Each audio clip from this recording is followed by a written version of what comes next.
What's up, everybody? My name is Josh LaFleur from Late Start Piano. Today, we're going to be talking about the importance of celebrating smaller, quote unquote, smaller wins at the piano. So, a lot of times people come in and they have these huge expectations, especially if they are brand new, that they're going to be some kind of virtuoso concert pianist within the first year or even the first 5 years of playing the piano. Usually, if you're brand new, you don't have any experience beforehand, that's probably not going to happen. That's not to say that you can't play really well and that you can't play to a level that you want to, but you probably aren't going to be at that professional level traveling around the world getting paid. And chances are, if you're watching this video, you don't want to do that anyway. You probably are an adult who has no prior musical experience, and you just want to be able to play songs that you love and just be creative with the piano and just have it more as a side thing rather than having it as your main source of income, which is completely fine.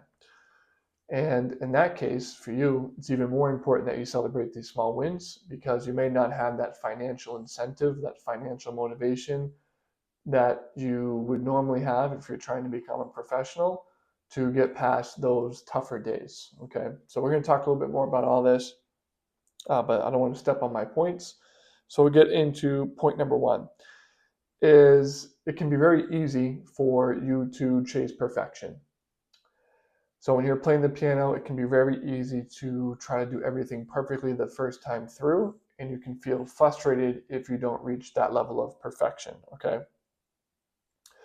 And especially when you're just starting out, there's so much to learn as far as reading sheet music, as far as actually learning the names of the notes, learning how to play chords, learning about dynamics, learning the hand coordination piece, learning how to use the sustain pedal.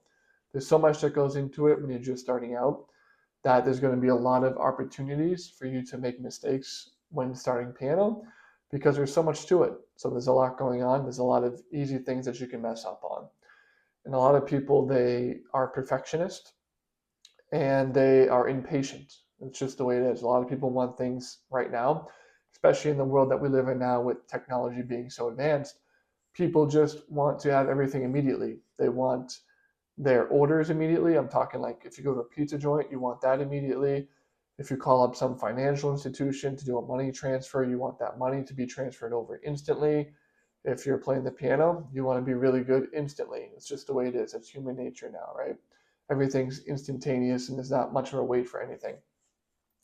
Well, when you play the piano, you're going to have to wait. You're going to have to wait to get to a really good level because it takes time and it takes patience to get up to that extremely good level.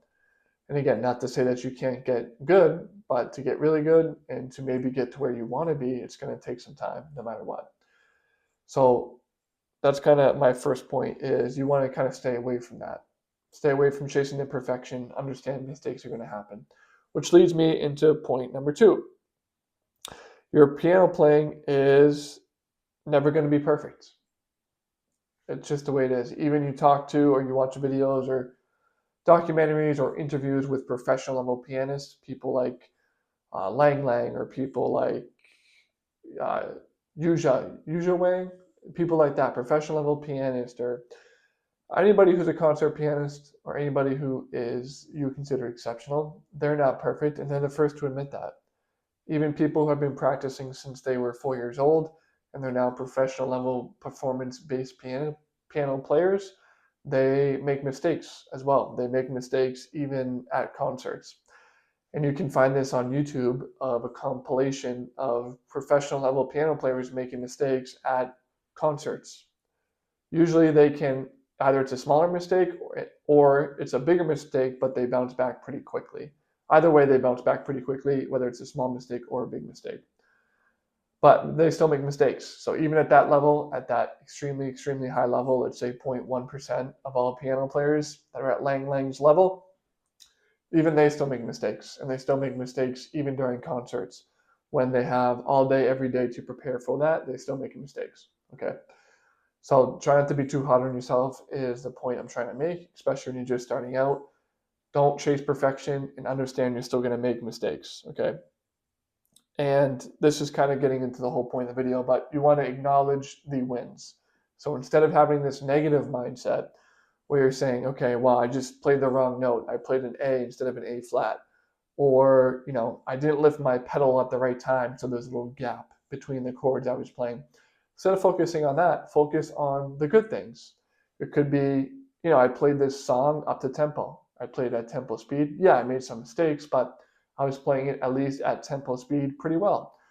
Or you could say, I just transitioned from this, let's say, D major chord, and then I jumped out to a B flat major chord. I did that transition pretty well. It was smooth and it was in time and my phrasing was good.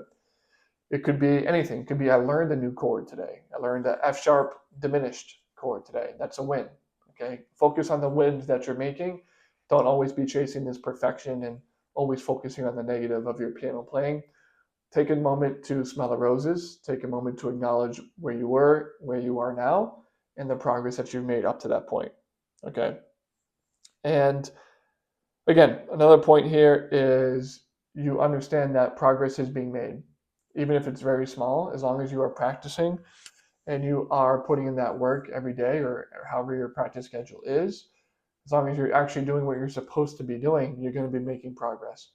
Even if you can't really see it at the moment, because again, piano takes a long time to master, but you might feel like you're not really seeing the progress that you want to, but it's still happening.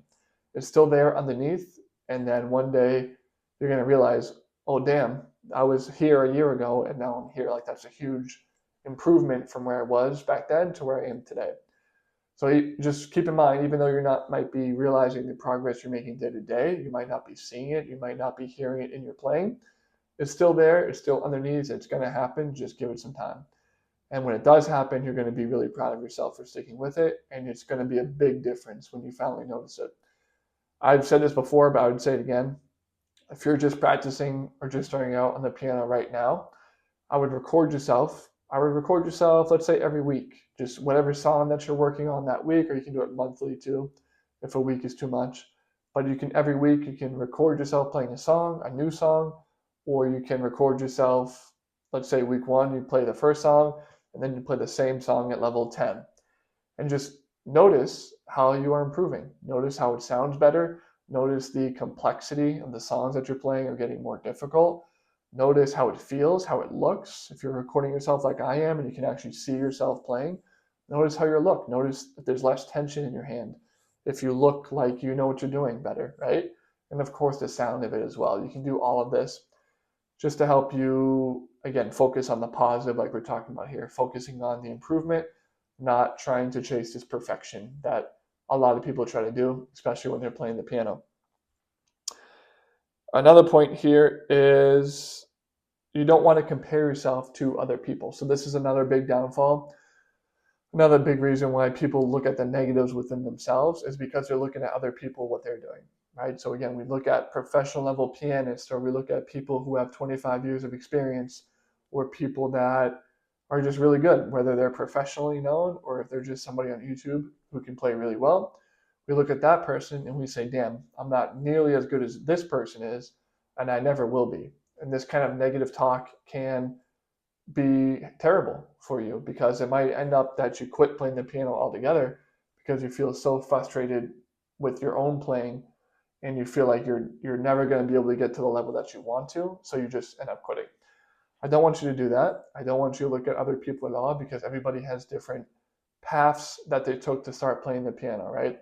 People like me, I didn't start playing until I was 25. You have other people that don't start playing until they're 85, and you have other people that have been playing since they were 5 years old. So there's a huge gap. Obviously, there's a huge difference.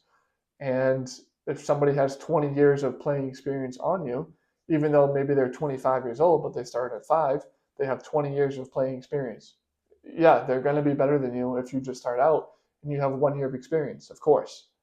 Even though they might look younger, or they might actually be younger than you, if they have a lot more experience and they put a lot more time in than you, of course, they're going to be able to play better than you. So don't let that distract you. Focus more on yourself. Focus on trying to get better for yourself. So like I said before, record yourself. Look at the songs you're playing. Are you improving from where you were last week to today? If the answer is yes, then great, keep going. It's just going to take time to get to the highest levels of playing. But you want to focus more on yourself. You don't want to look at what everybody else is doing and what level they're at, because If they're better than you, they probably have been playing for longer than you. That's just the way it is, okay? And another point, again, is there's going to be a lot of ups and downs when you're playing the piano. So there's going to be days where you feel like you're playing really well and that you made a lot of improvement. And there's also going to be days where you feel like you've made no improvement and that you suck. And you need to not get too emotionally invested in either side. So if you feel like you're playing really well and you've made a lot of improvement, that's great. Acknowledge it. Say, I have made this improvement. I am playing really well, and keep going. At the same time, if you feel like you suck and you're not making any improvement, acknowledge that. Say, okay, this is how I feel. It is what it is.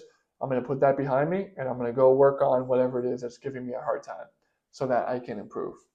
You don't want to get too emotional on either side because, again, there's going to be a lot of ups and downs, and you don't want to be riding this emotional roller coaster. You kind of want to be more stoic. You want to be more of the mind frame like, yes, where I'm at now is good, but I can always be better. That's the mind frame you should have when you play the piano. Where I am now is good. Yes, I've made progress. Yes, I'm better than I was before. Yes, that sounds pretty good, but I want to get better. That's more of a healthy mindset. You're not riding that emotional roller coaster no matter how you feel like you're practicing that day. You are more in a stoic mindset and you're more kind of solid in your mindset. Again, you're not on this roller coaster going up and down.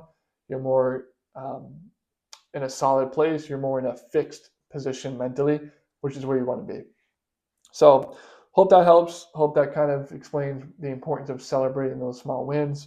And again, they can be extremely small. They can be, like I said earlier, you learn a new chord, you learn a new scale, you learn a new song, you learn a new time signature. They can be anything.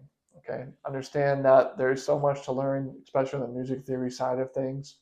Not even necessarily in the physical playing of the piano, but just in the theory side, that those can be easy wins that you can do. So if you learn a new time signature, if you learn a new note value, say you never knew what a dotted quarter note is and now you do, that can be a win for you.